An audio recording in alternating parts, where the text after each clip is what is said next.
नमस्कार साथियों, आज हम पढ़ने वाले हैं अपचयन। चलो देखते हैं। चलो यहां पर हमने एल्डिहाइड ले रखा है।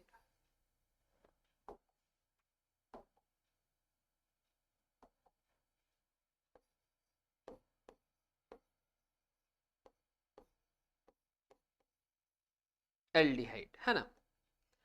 तो यहां पर आप लिथियम एल्यूमिनियम हाइड्राइड ले लो, या आप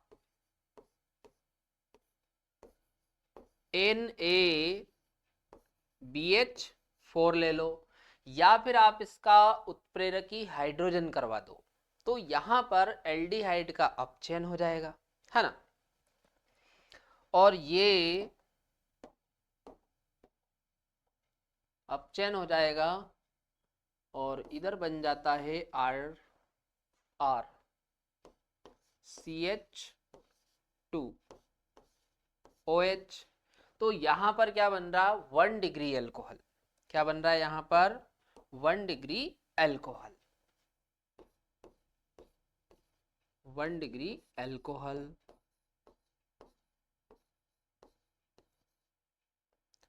चलो अगला देखो। यहां पर हमने कीटोन ले रखा है।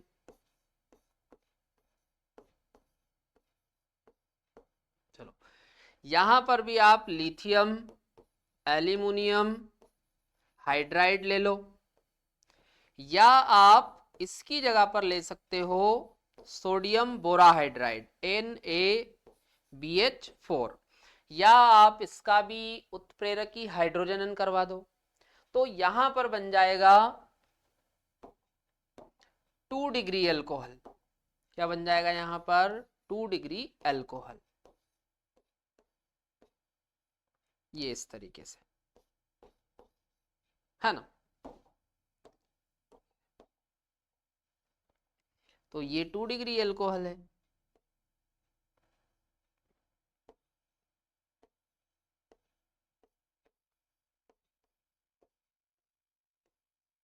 Two degree alcohol. तो समझ में आ रहा है। चलो एक बार पढ़ लो। एल्कोहलों में अपचयन, है ना। सोडियम बोराहाइड्राइड अथवा लिथियम एल्यूमिनियम हाइड्राइड या उत्प्रेरकी हाइड्रोजन द्वारा एल्डिहाइड व कीटोन अपचयित होकर क्रमशः प्राथमिक तथा द्वितीयक एल्कोहल देते हैं, है ना। तो यहां पर आप ले सकते हो NaBH4 ले लो, या आप लिथियम एल्यूमिनियम हाइड्राइड ले सकते हो, या फिर आप इनका उत्प्रेरकी हाइड्रोजनन करवा सकते हो, है ना। तो यहां पर एल्डिहाइड आपको देगा प्राथमिक एल्कोहल, और कीटोन की हम बात करें तो कीटोन अपचयित होकर देगा द्वितीयक एल्कोहल। ठीक है, चलो नोट करो।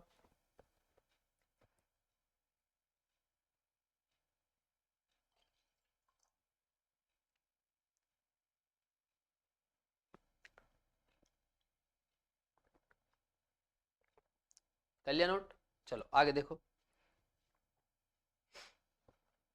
अगला अब हम देखने वाले हैं हाइड्रोकार्बन में अपचयन, है ना। चलो तो इसके दो तरीके हैं, एक है क्लेमेंसन अपचयन और दूसरा है वुल्फ किस्नर अपचयन, है ना। तो देखो,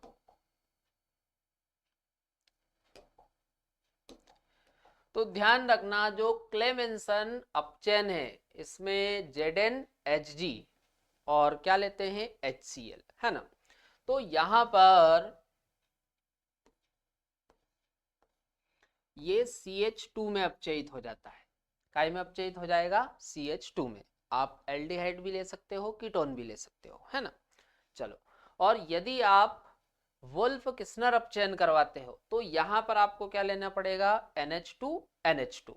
तो यहां पर क्या होगा, पहले योग होगा और फिर जल का अणु निकलेगा।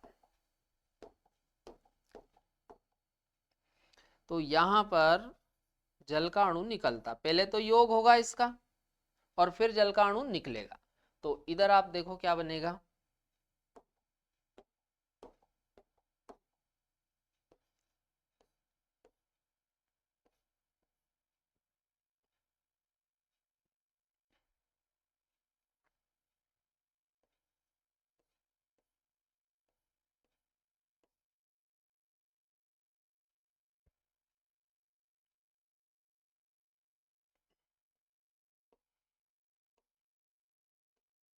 ये इस तरीके का कंपाउंड बन जाएगा। ठीक है, अब इसका आगे आप देखो, ये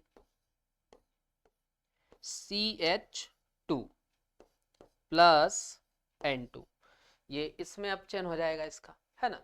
अच्छा, यहां पर भी आप देखो तो यहां पर ये जल बाहर निकल जाता है ना। तो ध्यान रखना, तो आप देखो CH2 और यहां पर भी ये CH2, है ना। तो ये काय में कन्वर्ट हो रहा है, हाइड्रोकार्बन में, या फिर हम यूं बोल दे कि भाई हाइड्रोकार्बन में अपचयन हो रहा है ना। तो एक तो है क्लेमेंसन अपचयन और दूसरा क्या है, वुल्फ किस्नर अपचयन। नोट करो पूरा ऐसा कैसे ही।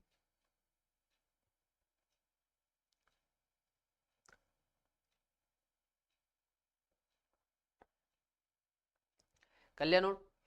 यहां पर आप देखो पहले अभिक्रिया किसके साथ करवा रहे, NH2 के साथ, फिर ये बना, फिर इसमें आप देखो एरो पर क्या लिखा हुआ, KOH, है ना, ऑब्लिक इथाइलिन ग्लाइकोल, और इसको हीट कर रहे हैं, है ना, ये ध्यान रखना। चलो कर लिया नोट, आगे देखो। अगला अब हम पढ़ने वाले हैं ऑक्सीकरण, है ना।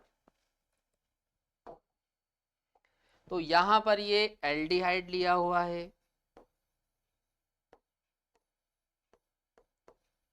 एल्डिहाइड।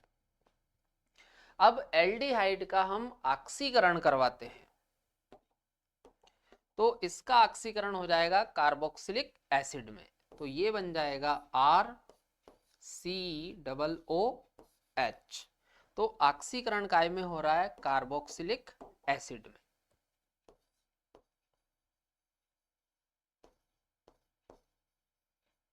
कार्बोक्सिलिक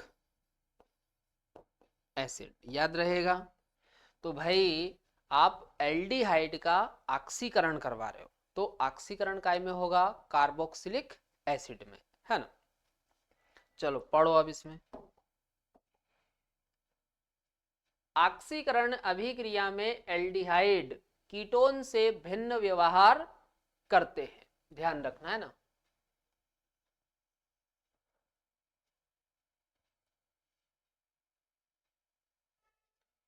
एल्डिहाइड सामान्य ऑक्सीकारकों जैसे नाइट्रिक अम्ल, पोटेशियम परमैंगनेट, पोटेशियम डाइक्रोमेट आदि के द्वारा ऑक्सीकृत होकर कार्बोक्सिलिक अम्ल देते हैं।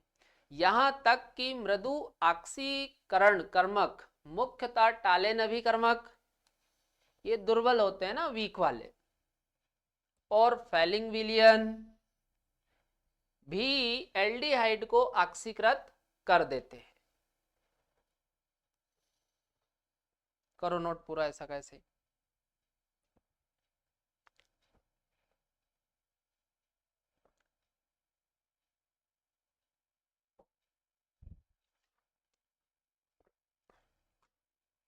कर लिया नोट। चलो आगे देखो। अब अगला है कीटोन। चलो हमने यहां पर कीटोन बना रखा है,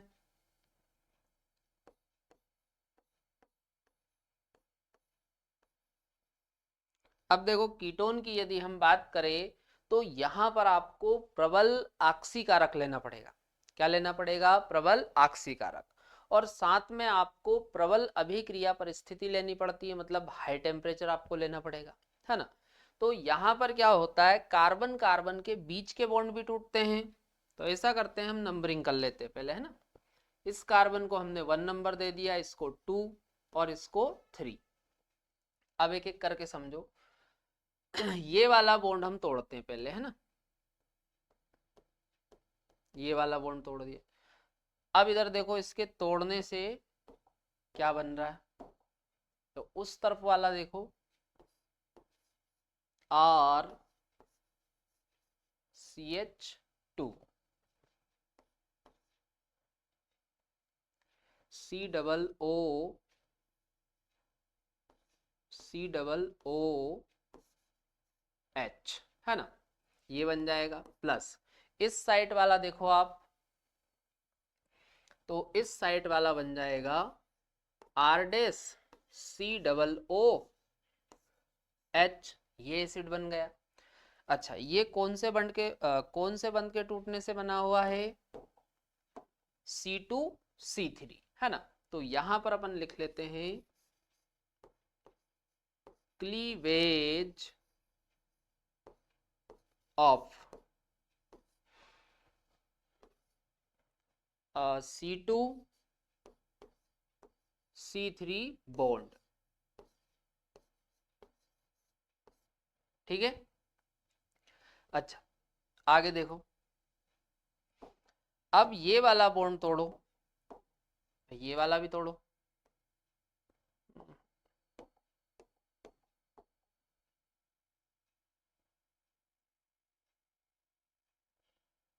ये तोड़ो। तो अब आप देखो तो उस तरफ वाला देखो, plus R C double O H plus, और इधर वाला तो ये आर डैश CH2 और C डबल O H, ये बन जाएगा। तो ये कौन से बॉन्ड के टूटने से बन रहा है? C1 C2। तो यहां पर अपन लिख लेते हैं cleavage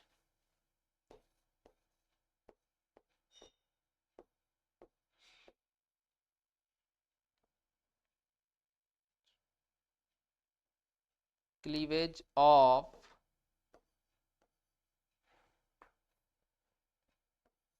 C1 C2 bond,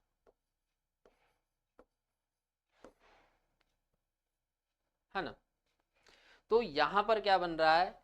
carboxylic अम्लों का मिश्रण, है ना। पढ़ो एक बार। कीटोन का ऑक्सीकरण सामान्यतः प्रबल परिस्थितियों, यहाँ पर जो परिस्थिति वो कैसी होना चाहिए? प्रबल। प्रबल परिस्थिति से मतलब ये है कि भाई प्रबल ऑक्सीकारक होना चाहिए और जो ताप है वो भी उच्च होना चाहिए, है ना। जैसे प्रबल ऑक्सीकरण कर्मकों, या फिर आप प्रबल ऑक्सीकारक को बोल दो, है ना। और उच्च ताप पर होता है, इनके ऑक्सीकरण में कार्बन कार्बन आबंध का विदलन होता है। ध्यान रखना, मतलब यहां पर क्या होता है कि कार्बन कार्बन के बीच के जो बॉन्ड है वो भी टूटते हैं। ये आप देखो टूट रहे हैं, जिससे कार्बोक्सिलिक अम्लों का मिश्रण प्राप्त होता है ना। तो भाई यहां पर आपको क्या मिलेगा? कार्बोक्सिलिक अम्लों का मिश्रण मिलता है। भाई ये देखो, ये पूरा क्या है? मिश्रण हो गया ना पूरा एक। चलो नोट करो पूरा ऐसा कैसे।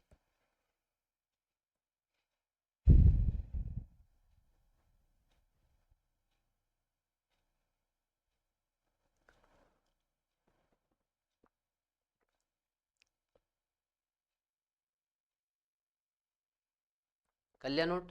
चलो आगे देखो। चलो अब अगला है मृदु ऑक्सीकरण कर्मक एल्डिहाइड और कीटोन में विभेद करने के लिए प्रयुक्त होते हैं, है ना। तो इसमें एक टालेन रिएजेंट आ जाता है ना। एक फेलिंग विलियन आ जाएगा। चलो एक एक करके देखते हैं। तो पहले हम देखते हैं टालेन परीक्षण, है ना। तो यहां पर आप देखो, ये हमने ले रखा है एल्डिहाइड, एल्डिहाइड, और ये हमने ले रखा टालेन रिएजेंट, है ना। तो यहां पर आप देखो ऑक्सीकरण हो जाएगा एल्डिहाइड का। तो एल्डिहाइड का ऑक्सीकरण हो जाएगा R C double O minus plus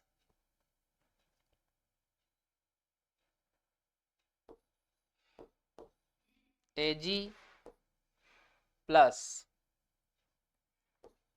H2O plus NH3। ये इस तरीके से बनेगा, है ना। अच्छा, अब सुनो यहाँ पर यहाँ पर यदि मैं आपसे पूछूं कि भाई ये Ag की ऑक्सीकरण अवस्था, तो यहाँ पर Ag की ऑक्सीकरण अवस्था आएगी +1। भाई ये चार्ज देखो +1 है, और ये अमोनिया की बात करें तो भाई ये तो उदासीन लिगेंड होता है, तो Ag की ऑक्सीकरण अवस्था कितनी आएगी यहाँ पर +1। अच्छा, यहाँ पर यदि हम देखें, अब आप देखो जो Ag था वो धातु के रूप में आ गया इधर, तो यहाँ पर आप ऑक्सीकरण अवस्था देखोगे तो यहाँ पर ऑक्सीकरण अवस्था आ जाएगी x = 0, है ना। और यहाँ पर भाई बनता है सिल्वर दर्पण। क्या बनता है यहाँ पर? सिल्वर दर्पण। एकदम चमकदार होता है सिल्वर दर्पण। चलो पढ़ो एक बार, टालेन परीक्षण। बोल रहे इसको टालेन अभिकर्मक, है ना, ये लिखा हुआ के साथ गर्म करने पर सिल्वर धातु बनने के कारण। भाई आप देखो ये धातु बन गई इधर,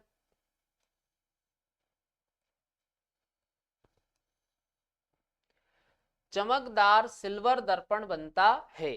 भाई होता क्या है कि ये Ag बना है और ये Ag धातु के रूप में आ गया, और ये जो पात्र होता है उसकी दीवार से पूरा चिपक जाता है, तो हम क्या बोलते हैं कि भाई सिल्वर मिरर बना। क्या बना? सिल्वर मिरर, है ना। तो चमकदार सिल्वर दर्पण बन जाता है, चमकता है ना एकदम, जैसे कांच चमकाते हैं हम दर्पण, उसी प्रकार से ये भी चमकता है, तो क्या बोलते हैं हम? सिल्वर दर्पण बन जाता है। आगे पढ़ो, एल्डिहाइड संगत कार्बोक्सिलेट ऋणायन में ऑक्सीकृत हो जाते हैं। ये क्या बोलेंगे इसको? कार्बोक्सिलेट ऋणायन। यह अभिक्रिया क्षारीय माध्यम में संपन्न होती। ध्यान रखना यहाँ पर माध्यम आपको कौन सा लेना पड़ेगा? क्षारीय। भाई आप देखो ये OH लिया, इसका मतलब क्या है? क्षार। और ध्यान रखना टालेन परीक्षण कीटोन नहीं देता है ना। चलो ध्यान रखना, नोट करो।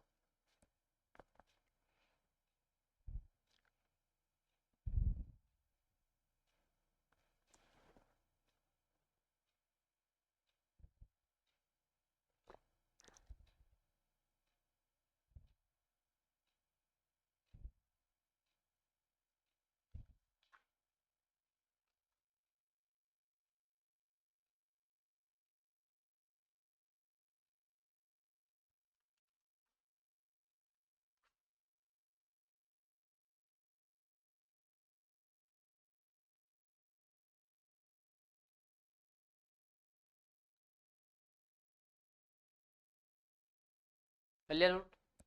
चलो आगे देखो, अब अगला है फेलिंग परीक्षण, फेलिंग टेस्ट। यहां पर देखो, तो यहां पर हमने ले रखा है एल्डिहाइड, एल्डिहाइड, और ये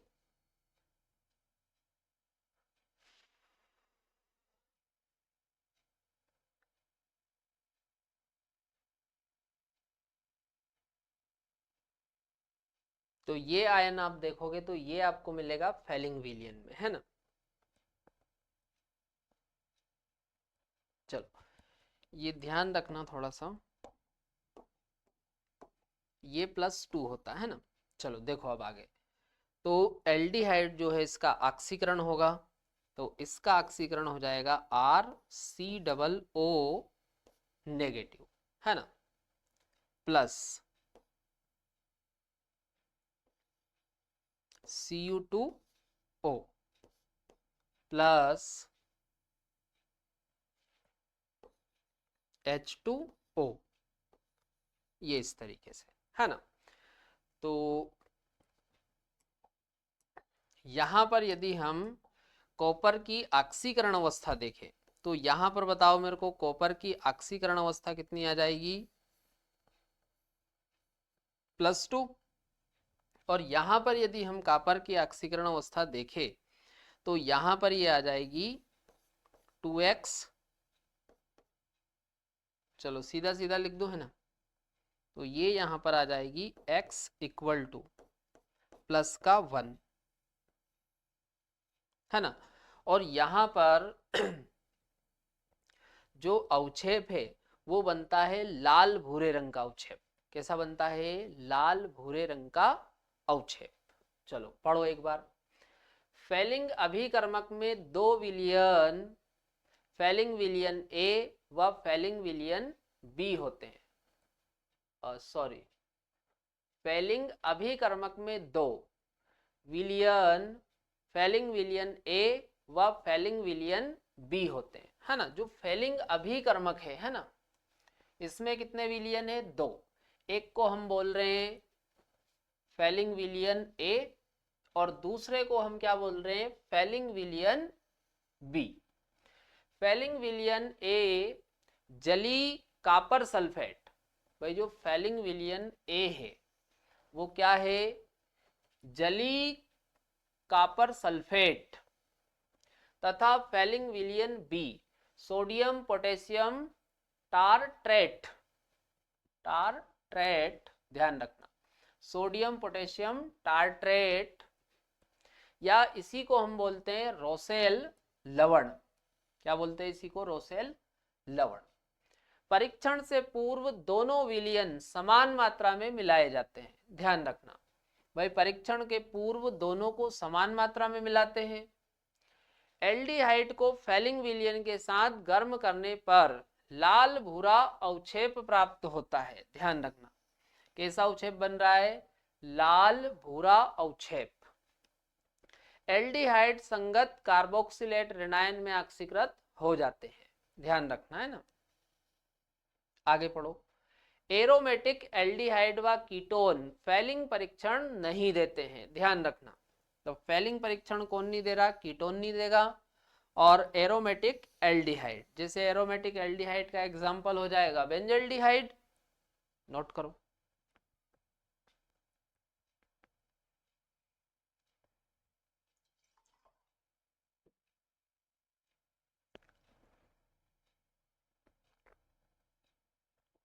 कल्याण नोट, आगे देखो। अगला है मेथिल कीटोन का हेलोफॉर्म अभिक्रिया द्वारा ऑक्सीकरण।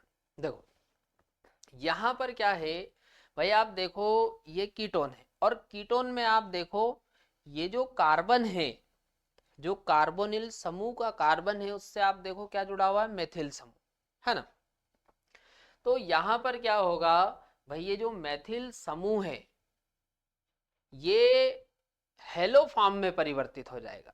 काय में परिवर्तित हो जाएगा? हेलो फॉर्म में। देखो इधर, जैसे आप देखो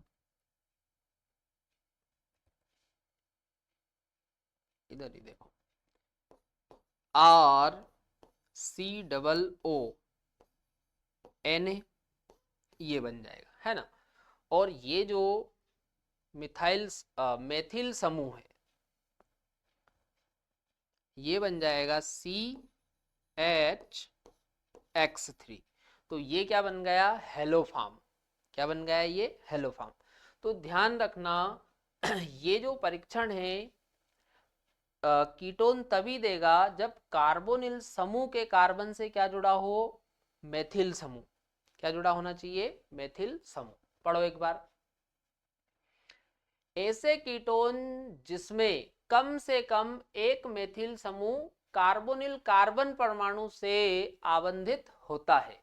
मतलब कम से कम एक, कम से कम एक।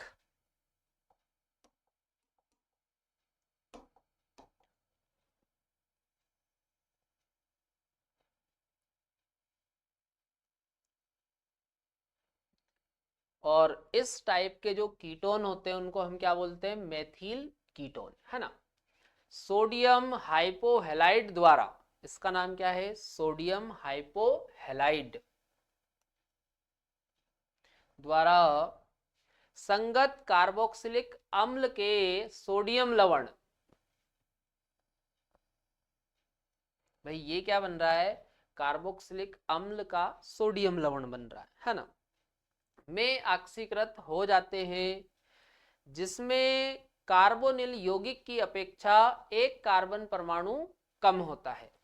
भाई आप देखो एक कार्बन कम हो जाता है, क्योंकि एक कार्बन ये जो मेथिल वाला था वो काहे में परिवर्तित हो गया, हेलो फॉर्म में। आगे पढ़ो। यदि अणु में कार्बन कार्बन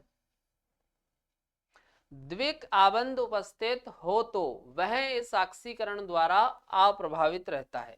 मतलब यदि भाई यौगिक में डबल बॉन्ड है तो डबल बॉन्ड अप्रभावित रहेगा, है ना। देखो एक एग्जांपल देखते हैं अपन। जैसे यहां पर आप देखो ये कीटोन है, और आप देखो ये कार्बोनिल समूह, और कार्बोनिल समूह से ये आप देखो मेथिल समूह जुड़ा हुआ है। भाई कार्बोनिल समूह का कार्बन ये, और इससे आप देखो मेथिल समूह जुड़ा हुआ है, और यहां पर ये डबल बॉन्ड। तो देखो इसमें क्या होगा। अच्छा थोड़ा सा और अपन पीछे चलते हैं। यहां पर X तो X की यदि हम बात करें तो X की जगह पर आप क्लोरीन ले लो, ब्रोमीन ले लो, आयोडीन ले सकते हो, है ना, ध्यान रखना। ये X की जगह पर हम क्या ले सकते हैं, क्लोरीन ले सकते हैं, ब्रोमीन ले सकते हैं, आयोडीन, है ना। ये यहां पर भी ठीक। देखो आगे, तो यहां पर अब CH3 और ये H डबल बॉन्ड C,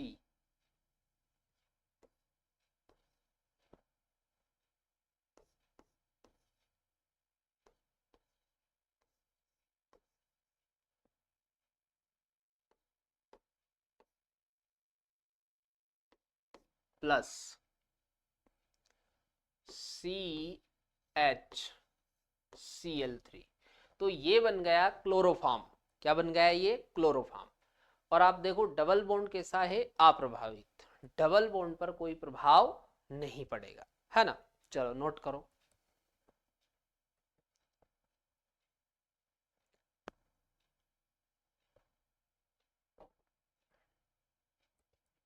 कर लिया नोट। चलो तो यहां पर अपना आज का टॉपिक कंप्लीट हो जाता है। इसके आगे हम कंटिन्यू करते हैं कल।